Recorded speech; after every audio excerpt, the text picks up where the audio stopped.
What's up, everyone? Aaron Nagler here, PackersNews.com, live on Facebook late in the day on, is it Tuesday, I think? Not a bevy of Packers news throughout the day today, but Tom Silverstein dropping the nugget that Muhammad Wilkerson will be visiting the Packers on Wednesday, provided, if you're in Wisconsin right now, I know it's snowing and nasty out, so I'm assuming if his travel lines up, he'll be in Green Bay at 1265 Lombardi on Wednesday afternoon. Austin, hello. Thanks for joining us. Jonathan, hello. Thank you. Hello to everybody joining us. Always good to see you all. So the Packers clearly have interest. Wilkerson clearly has interest. Obviously, this all comes down to what the money is and what the fit might be. And probably, potentially, Mike Pettin and Mike McCarthy and Brian Gutekunst being able to sell Wilkerson on coming to Green Bay for a lot less money than he most likely make out in the free market.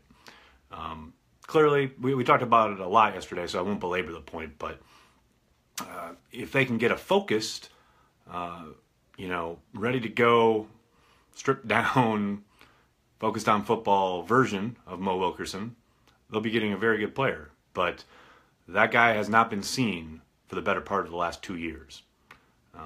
So there's going to be a lot of investigation done there on the Packers end, I would think. With his combine, do you think Jackson is there at 14? Yeah, I think there's a good possibility. I'm not entirely sure that the Packers go that route. But he's definitely going to, I think there's a good chance he's there at 14. Now, will the Packers take him? I don't know. I really thought he was going to be maybe the upper echelon of the draft prior to the combine, but those testing numbers, the way he looked in the drills, I think a lot of people are going to have to go back to the tape and watch him. Maybe an evaluator still sees a guy that they want to take top 10. Maybe they look at the numbers and start reevaluating that tape. I tend to think, that he's a first-round prospect. You can peg where you want to put him as far as value on your board. I'm not saying he's a blue-chip player. I think he's probably below that, but I would give him a first-round grade, but that's just me. I don't know how exactly the Packers see him, obviously. You think Gutekunst will give him a $5 million base salary with incentives such as snacks? I guess it's possible.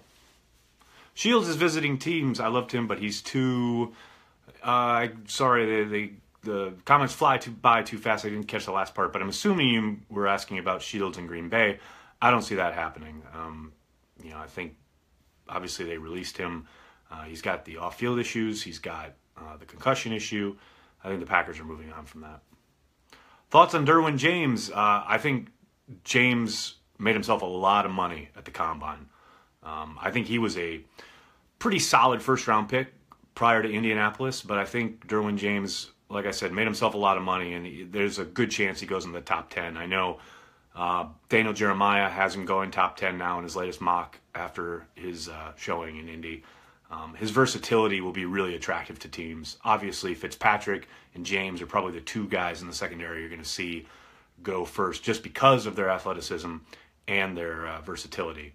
Now, maybe Ward gets up there. He had a good combine as well. He's a good cover corner, not afraid of contact. But I think Derwin James, like I said, I think he catapulted himself up. Green Bay spending free agent cash on top corner if Wilkerson comes at a good price. Mark, it's a possibility.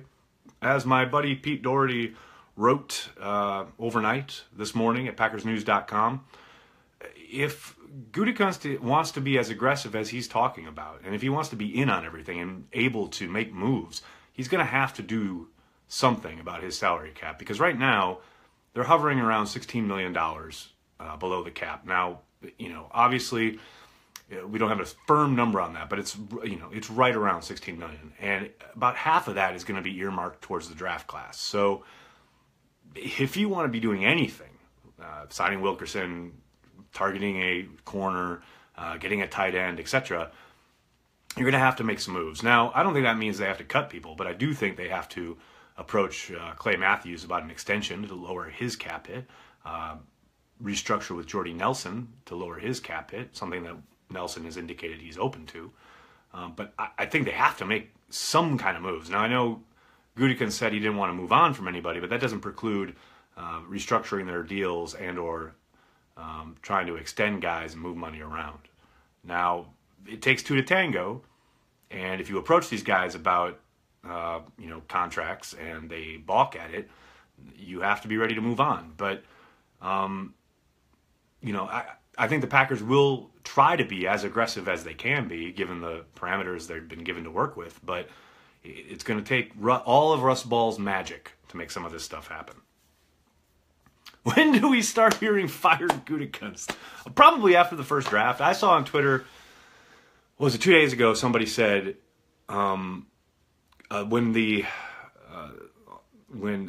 hot name was Marcus Davenport, someone said if they draft Marcus Davenport, I'm out on Gutekunst. I mean, the guy had been in the job for what, 2 months, 3 months? And somebody's going to be out on him already? Any chance Tremaine Edmonds is available at 14? Yeah, there's a chance, I think. I think there's an equally good chance that he's gone by 14, but with the draft, it's so hard to say, especially in a class full of quarterbacks on the top, who's going to get pushed down, who's going to be bypassed, who teams are going to jump on, how much teams are going to kind of look at positional value. I just mentioned Daniel Jeremiah's mock. He has Quentin Nelson, the guard from Notre Dame, going in the top 10. But as my colleague Tom Silverstein pointed out the other day, I mean, there hasn't been a guard taken in the top 10 in quite some time. So, it's not a traditionally sought-after position in the top 10. So you never know how those cards are going to end up being laid out. But there's a chance he's there. He's 19 right now. He's going to be 20 years old at the time of the draft. So, that's getting a really young player that you can mold. Sideline to sideline guy.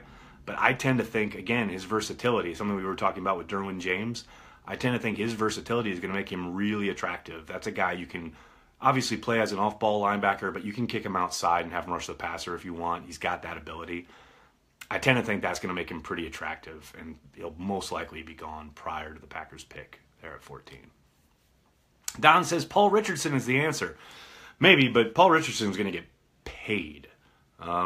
I know Sammy Watkins is set to be a free agent, so that maybe dilutes the market a little bit, although it does sound like LA wants to sign him back. Richardson's going to be, one of the top guys on the market at the wide receiver spot. I know Allen Robinson's set to be out there, so maybe he draws some of that down, but I think Richardson's going to price himself right out of Green Bay's range. I don't see Green Bay getting into a bidding war with some team that's ready to splurge. Now maybe Green Bay or some other team signs him to a one-year deal, kind of this year's Alshon Jeffrey, but I don't see the Packers laying out money for that after they just paid Devontae Adams $10 million a year. Jonathan Cooper at 7 overall in the past few years. That's what I was saying. Yeah, I know it's happened recently once or twice, and I think there was someone prior to that as well in the last 10 years, but it's not something that happens very often. Cousins to the Vikes, not sure about that. Well, I know it's, right now there's a lot of jostling and positioning via leaks in the media, trying to get people to think one thing or teams to kind of show their hands, so to speak. I don't think there's any doubt that every team that kind of has been publicly linked to Cousins is undoubtedly legit interested. Now, who's going to be ready to lay out the serious coin that it's going to require to get him? I think the Jets and the Vikings both make a lot of sense. We'll see about the Broncos. I mean, we've seen John Elway go all in before when he went after Peyton Manning, but, does he have that same kind of conviction about Kirk Cousins? I don't know. We'll see. Let's see. Who do you realistically... You keep that... Okay, I'm going to address this. You keep saying... I think the comment... Well, I couldn't read the whole thing, but the comment was, you keep saying all these guys are going to be gone prior to 14, but with the quarterbacks, they can't all be gone. No, obviously. But there are 13 selections prior to the Packers picking. And you never know which guy is going to fall. I tend to think a lot of those guys are going to get picked before the Packers select, yes. But I can't sit here today on March 6th, whatever it is, and say this guy's definitely going to fall to 14. I can't. There's way too many variables to even begin to go down that road. So, man, play gotcha all you want, but, it's just that I feel that all these guys are talented. Is one of these guys going to slip? Probably. We see it every year. Every year there are guys I think should have been taken in the first round and slide to the fifth. It's an inexact science, and anybody who sits here, especially on March 6th, telling you this is what's going to happen, you can safely set them on mute. QB heavy drafts. So we find the guy to usher in the next era. I tend to doubt it. Although it's funny, we had the local media had lunch with Brian Gutekunst and Mike McCarthy last Wednesday in Indianapolis, and Rob Domofsky asked a question about of Gutekunst about is the burden on you? Obviously you got to help the team immediately, but also are you thinking about, or is there pressure on you to find the next franchise quarterback? Obviously, Ron Wolf found Brett Favre. Ted Thompson got Aaron Rodgers. Now Gutekunst has got to usher in the next era, so to speak, as you put it. And Mike McCarthy was there, and he said, he joked, well, I look forward to watching him for my lazy boy. Maybe if I win enough games, they'll let me back in the stadium and I can watch him. I tend to think that's going to be a few years down the road, but you never know. If there's a guy they love, if there's a guy they have a really high grade on and he slips to 14, maybe they pull the trigger. I really doubt it. But you never know. Maybe there's someone in the later rounds who they take and let sit and turns into something, a la Matt Hasselbeck or Aaron Brooks. But I still think that selection's maybe a year, maybe even two away. But it's something he's got to think about. He's got, that's the general manager's job to look to the future and ensure that the franchise is taken care of for years to come. Now, some might say that was done by the last GM to the club's detriment year after year. Thompson continually looking down the road and never really kind of putting all the chips necessary on the present year. But, that's the managerial style. And we'll see how Gutekunst goes about it. We don't have a track record to go off of. Cornerback Mike Hughes. That's funny. Funny you mentioned that because that's who I was talking about. Daniel Jeremiah's mock earlier. That is who DJ has mocked to the Packers. That's the first time I've seen that. He doesn't quite meet the Ron Wolf height threshold, which was set years and years ago at 5'10" and a half. Hughes came in at the combine at 5'10" and an eighth. So if they're going to go strictly by the thresholds, and Gutekunst indicated that he will continue to follow Wolf's physical thresholds that were set back in 1992 when he came into the franchise, he wouldn't quite make it. Now, they've made exceptions before, famously with Terrell Buckley and Ahmad Carroll. Both of those turned out to be disappointments. So I don't know. Will he go down that road a third time? We'll see. His tape is good and scouts love him, but you go strictly by the measurement there, you would tend to think that would eliminate him from the Packers board, but we'll see. Think Green Bay trades back in the first round. You can't discount the possibility. Gutekunst talked up the idea of getting more selections a few times when we talked to him last week.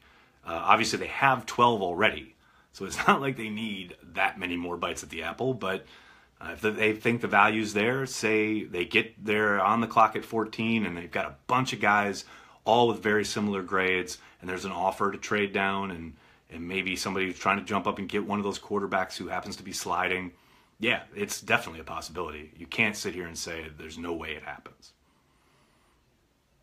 Van Der Esch is trending way up, but don't see the Packers taking an inside linebacker at 14.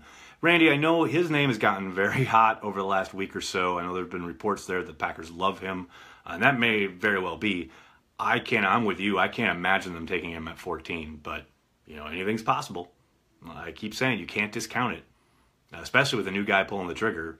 We have no idea what his positional value ideas are, how he's looking to rebuild the defense, etc.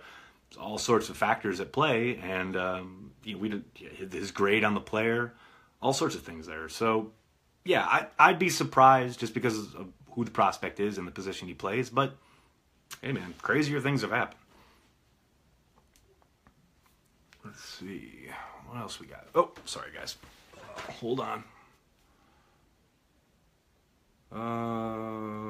Okay, that's not anything I need to worry about. Probably time to pull the plug on Janis. You know, Mark, I think they need to have him back if they can get him back at a decent number. If they can get him back at a team-friendly rate, I don't think you have to usher him out the door. I mean, I know he's set to be a free agent. I can't imagine another team pouncing on him and paying him big money. But I do think they will probably let him hit free agency and say, if you don't find something you like out there, come on back. He's so good on special teams. You can't discount that. You know, Jared Bush stuck around Green Bay for a long time just being really good on special teams and being a break glass in case of emergency type player. Famously, they broke that glass in the Super Bowl because they needed to, because so many guys got hurt. Ended up having an interception and helping them win a championship. So, you know, all players have value. Janis's value is pretty well defined. It's just a question of what another team might place that value at. But I do think the Packers would welcome him back if they can get him back at a severely discounted rate. Do you see Martinez continuing to step up this year? Chris, I'm probably the last person to ask because I certainly didn't see him stepping up last summer. I did not expect to see the kind of campaign he had in 2017. Even coming out of camp last year, I didn't think we were ready to see all that. I think, you know, obviously he's a tackling machine. He's always around the ball. Did a really good job of, you know, finding the ball, pursuing, taking good angles. You know, there's a lot of missed tackles there too. That's been well documented. He's had some struggles in coverage. That's been well documented as well.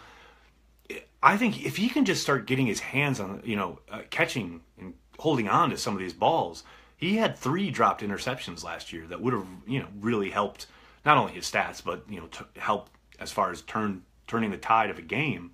If he can just kind of start holding on to those, because that shows you that he's in good position and he can be in position to make big plays. He's just got to finish. And that's the same for the missed tackles. If he can just kind of come in and under control a little bit more on occasion, he can really, he could be something pretty special. I don't think he's ever going to be, you know, he's not going to be Luke Kuechly or anything, but the production's definitely there. And if he can continue to progress, it'll be interesting to see how Pettin uses him, how much he continues to be on the field, because a lot of that last year was the fact that he was hardly ever taken off. But yeah, if he can continue to evolve, I don't see why he can't take another step. Chances Wilkerson stays in Green Bay tomorrow. Decent, I would say. Austin SeferianJenkins is a must look at. I agree. I've been, you know, I've been kind of pounding that drum for a little while now. I know a lot of people are talking about Jimmy Graham. I think he's going to get really ridiculous kind of money. And I also think he probably wants to go back to New Orleans. I think Austin SeferianJenkins makes a world of sense. He's not a superstar. He's not a guy that's going to break the bank. I think they can get him at a decent price, and he's a pretty well-rounded player. He played pretty darn well for the Jets last year. A lot of off-field issues documented, obviously, throughout his time in the NFL. Last year and a half, he's done a really good job of kind of trying to, I guess, tame that, turn himself around, started down that road. He's doing a really good job in that regard. I definitely think he's worth a look, and that's something they need to do. They need to replenish the tight end position. That's not a secret, and I think they need to do it in free agency and in the draft. Gesicki is the guy. Michael, I tell you what, he certainly is after that combine performance. Talk about jumping out of the gym. Holy cow. I mean, you can't block worth a lick, so, you know, that's something you're always going to be dealing with, but my goodness, you get him matched up on a safety or a off-ball linebacker early on in your down and the markers. Holy cow. He's going to take advantage of some people in the NFL. There's no doubt about it. Could we draft Fumagalli too? You could draft Fumagalli probably on day 3. I think he'll be available there. We talked about it yesterday. I don't see a guy who is going to wow you at the NFL level, but I think he'll be a good, solid player wherever he ends up going. Please answer, did we release Brooks or what? Ahmad Brooks, I can't remember off the top of my head. I think he was only signed to a 1-year deal. So I'm pretty sure he's set to be a free agent. We'll see if they decide to bring him back or not, but I can't remember off the top of my head. I'm sorry. I'm pretty sure it was a 1-year deal, though. When are we going to see the 2018 schedule dates? All in caps. Usually right before the draft. So I would suspect second or third week in April. Still want a combo punt kick returner in camp. We'll see if they get one. Damian, re-sign 42. I tell you what, man, Morgan Burnett's going to get paid on the open market. I know Over the Cap put his market value at $10 million per year. I'd be very surprised if the Packers brought him back at a number even close to that. They got a lot of work to do, and they drafted Josh Jones specifically, knowing that Morgan Burnett's deal was coming up. I don't know, man. And you can't deny guys having trouble staying on the field the last couple of years. So you put all that together, you put the number on it. I think it's going to be tough. Now, I say all that, and hell, they could sign him tomorrow for all I know. They could make it work, I have no doubt. But I think signs point to them letting him walk. That doesn't mean they will, but that's my hunch.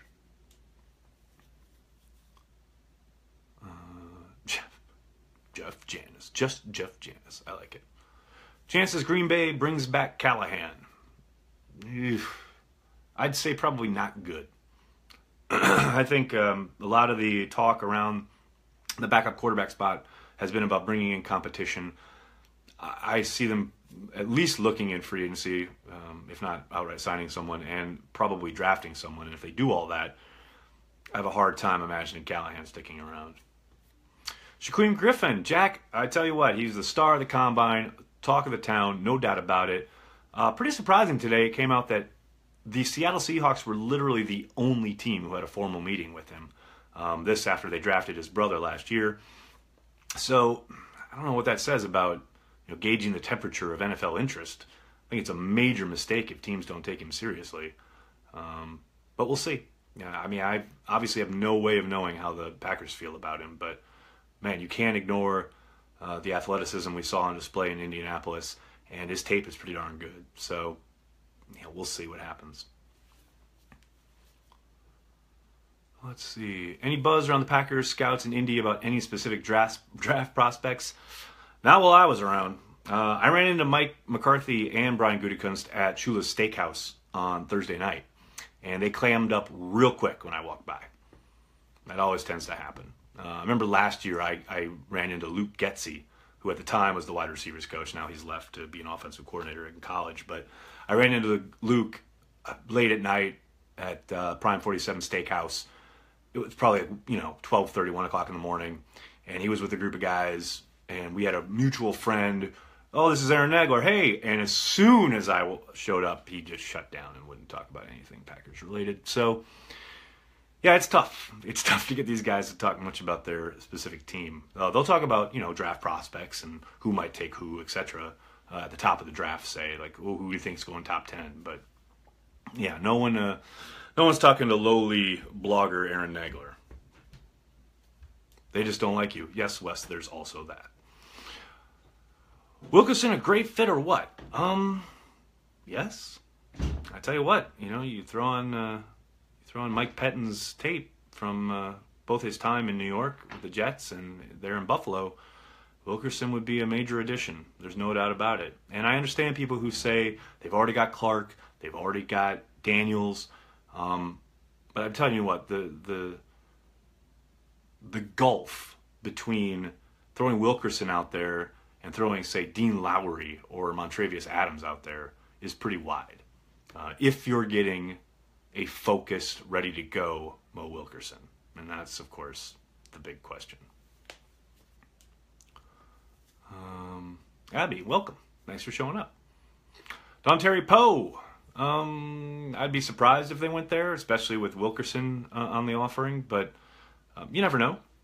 Possibly they want to spend the money there and maybe they focus other resources during the draft. But they had a chance when Poe was a free agent a couple years ago and they had no interest, so now he's older. I'd be surprised if they went down that road. If Jordan's contract is restructured, would they have done it already? Not necessarily, Matthew. Free agency is set to open up next week. Still a lot of ball game left there. Raji to tight end. Now you're talking. Let's see. Any chance for Roquan Smith? Yeah, Jeff, I think so. Sideline to sideline guy. Definitely somebody they could use. Somebody I think he's the kind of guy I would look at and say there's a very good chance, because off-ball linebacker, not a premier spot like edge rusher. That's a guy that could very easily be pushed down to 14 because of all the quarterbacks taken in the top 10, and maybe a few other offensive pieces. That's the type of defender that could be available to them at 14, and I think he'd be an excellent pick. Again, having just come off of 13 years of Ted Thompson really devaluing the inside linebacker spot, I don't know how Gutekunst looks at it, but I think he'd be a good pick. Did you see any deep threat receivers that we could pick up on day 2 or 3? Nobody that jumped out immediately, but I know I got a long list of wide receivers that I need to watch their tape of. So once I do that, I'll let you know. Draft an edge like Harold Landry and move Clay inside. It's a possibility. I got to think, they want to move Clay around. Mike Pettin talked about it in his introductory press conference. That's really the only time we've gotten a chance to talk to him. I didn't even see him in Indy. But yeah, I think that would probably go a long way to elongating Clay's career and continuing his effectiveness, because he was really good last year. I don't think he's getting quite the recognition that maybe his play deserves. I know people look at the sack total and just kind of dismiss him, and I think that's a mistake, because I think he played extremely well in a lot of different facets. Now, obviously, a lot of the talk has been centered around his cap number for next year. I understand that. When you look at a number, a cap hit that big, you want production, which is why I think they probably will approach him to try and extend his deal to lower that number, but he played very well in 2017. Do the Packers take Sutton or Ridley if one of them is there at 14? I doubt it. But that's just a hunch. I have nothing. I'm not going on any inside information there, other than I would be surprised. Let's see. Matt Miller, 7th round mock draft, has him taking Davenport in the 1st and Fumagalli in the 5th. That would line up. I would be surprised at the Davenport thing. He's a pretty big project. And I know his athleticism is all the rage. He's getting talked about a lot, but yeah, Davenport at 14 it would be a surprise for me. If we're going to make cap moves with Clay and Nelson, when does that usually happen? Well, probably right before free agency. I would suspect sometime next week, if they're actually thinking about doing it. Let's see, what kind of beer are you drinking? None yet, Jim, but that's a great idea. So I'm going to get going. Thanks a lot, everyone. Sorry if I couldn't get to your question. They do come by rather fast, but I will be back tomorrow, as always, to answer any questions you may have. Thanks so much for checking it out. Make sure you're checking PackersNews.com for all the latest. We got everything and anything you ever want to know about the Green Bay Packers. If it's going on right now, we're covering it. PackersNews.com. Check it out. Thanks a lot, everyone. Have a good night.